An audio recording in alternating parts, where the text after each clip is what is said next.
Un garçon noir se lève en silence, fixe le juge droit dans les yeux et dit deux mots qui font basculer toute la salle dans le chaos. Kémy Doucouré, 17 ans, fils d'un immigré malien sans papier et d'une mère aide-soignante épuisée par les doubles shifts à l'hôpital Bichat, n'avait jamais attiré l'attention. Dans son lycée de Saint-Ouen, il était de ceux qu'on oublie dans la photo de classe. Un garçon discret, poli, toujours à l'heure, jamais en retard, jamais dans les embrouilles. Mais ce jour-là, toute la République avait les yeux braqués sur lui. Dans les rues, les pancartes disaient «Justice pour Karim», le nom du policier tué. Sur les plateaux télé, les chroniqueurs parlaient de l'effet banlieue, du danger de l'endoctrinement militant et de la haine anti-flic. Et dans les commissariats, on fermait les rangs en silence. Kémy ne disait rien. Depuis son arrestation, pas un mot. Ni pendant la garde à vue, ni à l'arrivée en détention, ni même à son avocat. Il regardait les gens droit dans les yeux, mais restait muet. On le traitait de provocateur. D'autres disaient qu'il était traumatisé. Mais la vérité était plus grave. Kémy préparait quelque chose. Dans sa cellule, chaque nuit, il écrivait dans sa tête. Il reconstituait les événements, pièce par pièce. Il savait qu'un mot de travers pouvait être utilisé contre lui. Il savait que le système judiciaire était un filet. Plus tu bouges, plus tu t'en mêles. Alors il avait décidé d'attendre, de faire de son silence une armure, une bombe à retardement. 2 mois avant l'affaire, Kémy passait ses après-midi à la médiathèque Aimé-Césaire. Ce n'était pas un lieu à la mode, c'était un refuge. Là-bas, il retrouvait un peu de calme, loin du vacarme de la cité, des scooters qui vrillent les oreilles, des embrouilles d'ados armés de vide dans le ventre et de colère dans les poings. Un jour, dans le rayon sociologie, il est tombé sur Adèle Barneau. Elle lisait un bouquin sur les violences policières, assise en tailleur entre 2 étagères. Elle avait un regard intense, mais pas hautain, curieuse. Elle portait des docks usés, un vieux sac à dos floqué Sciences Po Rennes, et elle écrivait frénétiquement dans un carnet rouge. C'est ce carnet qui a tout changé. Leurs échanges ont commencé par hasard. Un commentaire sur un livre, puis un deuxième.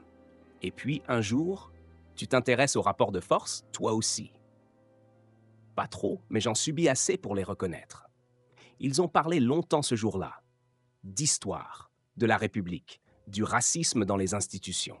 Adèle n'était pas une militante classique. Elle ne criait pas sur les réseaux. Elle fouillait. Elle voulait comprendre les mécanismes invisibles de la machine répressive. Peu à peu, elle s'est confiée à Kémy. Elle lui a parlé d'un travail qu'elle préparait en secret. Une enquête parallèle sur un groupe d'agents de la BAC qui, sous couvert de lutte contre la délinquance, agissait en hors-la-loi. Tabassage non déclaré, disparition d'interpellés, montage de preuves. C'est pas une thèse, c'est un testament. Pourquoi tu fais ça? Parce que moi, je peux me cacher. Mais vous n'avez pas cette chance. Elle lui a montré un soir un sac noir, une clé USB protégée par un code et ce fameux carnet rouge, griffonné, rageur, brûlant. Si jamais il m'arrive quelque chose, promets-moi de ne pas tout laisser mourir avec moi. Kémy a mis du temps à répondre. Puis, il a hoché la tête. Pas comme un héros, comme quelqu'un qui ne savait pas encore qu'il allait plonger au cœur d'une guerre invisible. La nuit du drame. Kémy reçoit un SMS crypté sur un téléphone jetable, glissé par Adèle quelques jours plus tôt. Juste une adresse, un lieu neutre, un parking souterrain à Montmartre, niveau 3, 23h45, et un mot « fais confiance à ton instinct ». Il n'a jamais été impliqué dans quoi que ce soit d'illégal, mais il y va, parce qu'Adèle lui a dit que c'était urgent, que quelque chose allait exploser. Il met sa capuche. Il traverse Paris en RER, le cœur serré, seul dans un wagon vide. Chaque arrêt résonne comme une horloge de fin du monde. Quand il descend dans le parking, tout est silencieux, trop silencieux. Puis un cri, un bruit sourd. Le claquement métallique d'un objet contre le béton. Et dans la pénombre, il le voit. Un homme en uniforme au sol ensanglanté.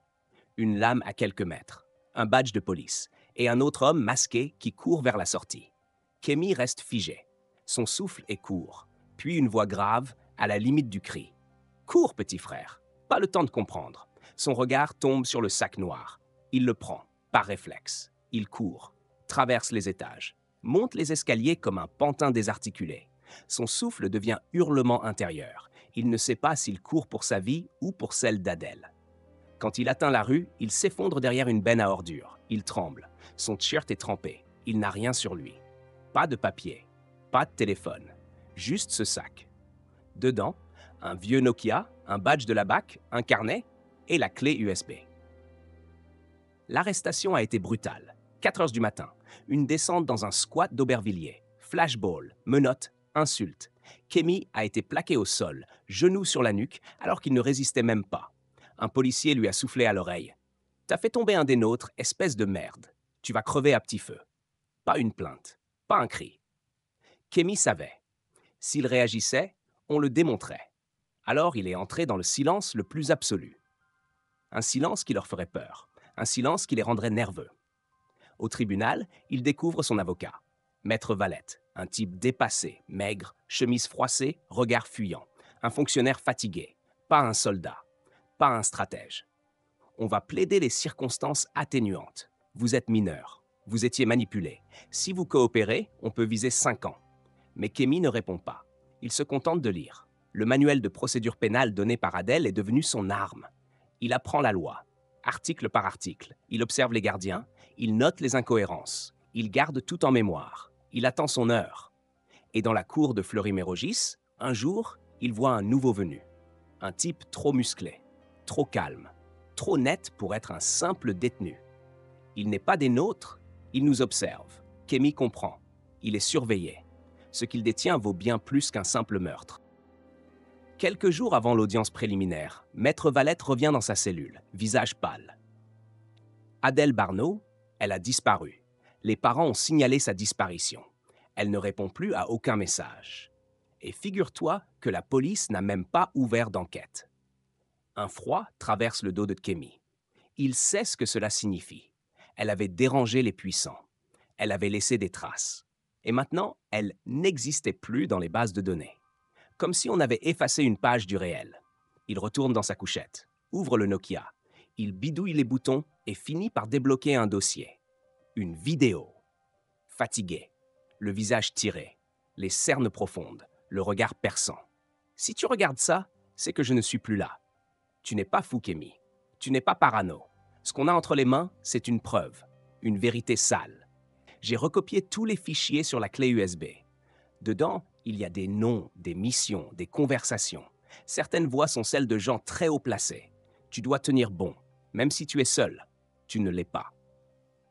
À cet instant, Kémy ne pleure pas. Il change.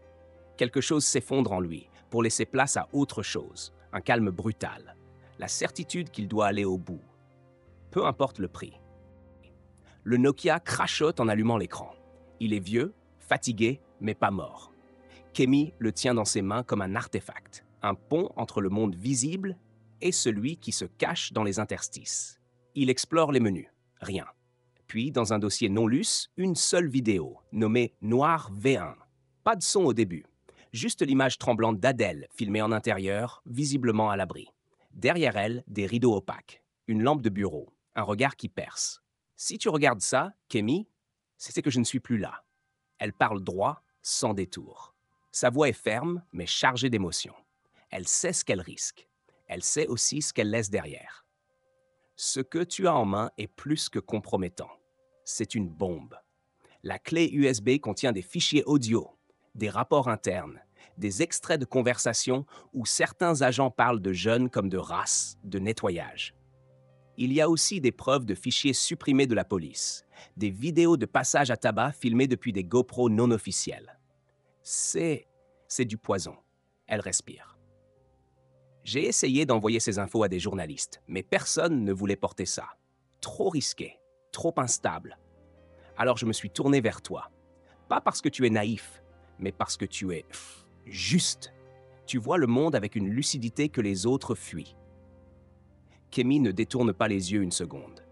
Tu dois faire attention à qui tu parles. Il y a des gens, même dans les tribunaux, qui sont de leur côté. Ils ont des hommes dans les prisons, dans les syndicats. Ils te feront passer pour un extrémiste, un complice, un monstre. Mais souviens-toi de ça. La vérité, même quand elle dérange, reste la seule chose que les puissants ne savent pas effacer. L'écran devient noir. Kémy baisse le téléphone et laisse le silence s'installer. pas un silence vide, un silence d'avant la tempête. Le matin du procès, Kemi enfile une chemise blanche empruntée à un autre détenu. Elle est trop grande, mais propre. Il se tient droit dans le fourgon pénitentiaire, menotté, entouré de gardiens silencieux.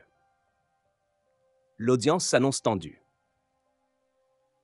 Le tribunal est en alerte. Le policier tué était décoré. L'un des leurs. Le public est partagé entre ceux qui voient Kemi comme un symbole et ceux qui le veulent en prison, peu importe les preuves. Des CRS montent la garde à l'extérieur. Des journalistes se battent pour une place. Et Kemi entre. Il ne tremble pas. Il ne baisse pas les yeux. Dans le box face au juge, il respire. La salle est glaciale. Même Maître Valette semble avoir compris qu'il se passe quelque chose qui le dépasse. Il ne lit pas ses notes. Il observe Kemi. La présidente commence. Elle déroule les faits. La vidéo de surveillance qui le montre dans le parking. Le sac retrouvé. Le badge back. Tout semble accablant. Monsieur Doucouré, vous n'avez jamais souhaité faire de déclaration jusqu'ici. Aujourd'hui, souhaitez-vous vous exprimer? Kemi lève les yeux. Il scanne la salle. À travers la vitre blindée, il aperçoit une silhouette dans le public. Une femme. Pas Adèle, mais quelqu'un qu'il ne connaît pas. Et qui, lui, fait un signe de tête. Un accord silencieux, une présence. Une preuve qu'il n'est pas fou, pas seul. Alors il parle. Pas pour plaider, pas pour pleurnicher, mais pour accuser à son tour. Madame la Présidente, je demande à témoigner. Pas pour moi, mais pour eux. Il sort une feuille, griffonnée à la main. C'est un résumé des fichiers de la clé, les noms codés, les dates, les affectations, tout ce qu'il a recopié de mémoire. Si vous avez le courage d'ouvrir une enquête parallèle, tout est là. Vous savez comme moi que cette histoire est plus grande que moi, que ce procès n'est qu'un rideau. Et ce que je vais dire maintenant, je le dis pour les absents, pour ceux qu'on a oubliés. Il repose la feuille et retourne s'asseoir. Silence. Personne ne comprend encore ce qu'il vient de déclencher. Mais le feu est allumé. La salle est pleine, silencieuse, suspendue aux lèvres d'un garçon de 17 ans. Kemi est toujours là, droit, impassible. Mais à l'intérieur, c'est un orage. Des souvenirs s'entrechoquent. Le regard d'Adèle, le sang dans le parking, les cris de sa mère quand elle a appris son arrestation. Il pense à ses potes qui n'osent plus lui parler, à son petit frère qui lui écrit des lettres qu'il lit 1000 fois. Il pense à toutes les humiliations invisibles que son quartier a encaissées depuis toujours. Et à ce moment précis, il sait que l'histoire est en train de se jouer. La présidente repose son stylo. Elle semble troublée. Même le procureur a cessé de jouer la mécanique accusatoire. Il observe Kemi comme on observe un feu qu'on n'arrive plus à éteindre. Monsieur Doucouré, avez-vous quelque chose à ajouter? Un souffle. Une pause. Kemi se lève lentement. Il tourne la tête, regarde la salle, les visages, les peurs, les jugements. Puis, il fixe le juge, droit dans les yeux, et il dit avec une voix calme, presque douce. « Dossier noir, 2 mots. » Mais le silence qu'il provoque est une détonation. La salle explose. Certains comprennent immédiatement, d'autres googlent le terme. Dans les secondes qui suivent, plusieurs journalistes quittent leur siège pour passer des appels. Des membres du public pleurent. Un avocat se lève et sort, livide. Dossier noir. C'est un nom que l'État nie. Une rumeur, un spectre, une peur dans les rangs de ceux qui savent que la République a des fantômes. Des policiers infiltrés. Des opérations off-book, des effacements, des fichiers noirs. Et maintenant, un nom public, donné au grand jour dans un tribunal. La vérité n'est plus dans une clé USB. Elle est sortie. Elle a un visage, un nom, un adolescent. Kemi se rassied. Son travail est fait. Il sait que le verdict importe peu désormais. Car le vrai procès commence maintenant. Le lendemain, la vidéo de l'audience est partagée des millions de fois. Sur TikTok, Insta, Twitter, les mots dossier noir deviennent un slogan, un cri, un avertissement. Des collectifs se forment, des profs prennent la parole, des policiers démissionnent en silence, des archives sont ouvertes. Le fichier audio d'une conversation entre 2 agents évoquant des nettoyages à la lisière des cités fait l'effet d'une gifle nationale. Mais dans les hautes sphères, le silence règne. Le ministère nie. Le parquet classe. Les visages changent, mais la mécanique, elle, résiste. Kemi reste en détention provisoire. Il n'est pas libre, mais il est devenu le visage d'un basculement. Il reçoit des lettres chaque jour, d'anciens jeunes incarcérés, de mères en colère, de survivants, et même d'un policier à la retraite. Tu m'as réveillé, fiston. J'ai passé 25 ans dans cette machine, je savais, mais j'ai jamais eu tes couilles. Dans sa cellule, Kemi recommence à parler, pas pour se défendre, mais pour écrire. Le carnet rouge d'Adèle est désormais entre ses mains, et il continue ce qu'elle avait commencé. Le monde ne change pas quand les puissants s'écroulent. Il change quand les invisibles se lèvent. On a voulu faire taire Kemi. On l'a ignoré, humilié, accusé. Et pourtant, il n'a eu besoin que de 2 mots pour fracturer les murs du silence. Il n'a pas crié. Il n'a pas supplié. Il a dit la vérité. Avec courage et avec calme. Et c'est souvent comme ça que naissent les révolutions.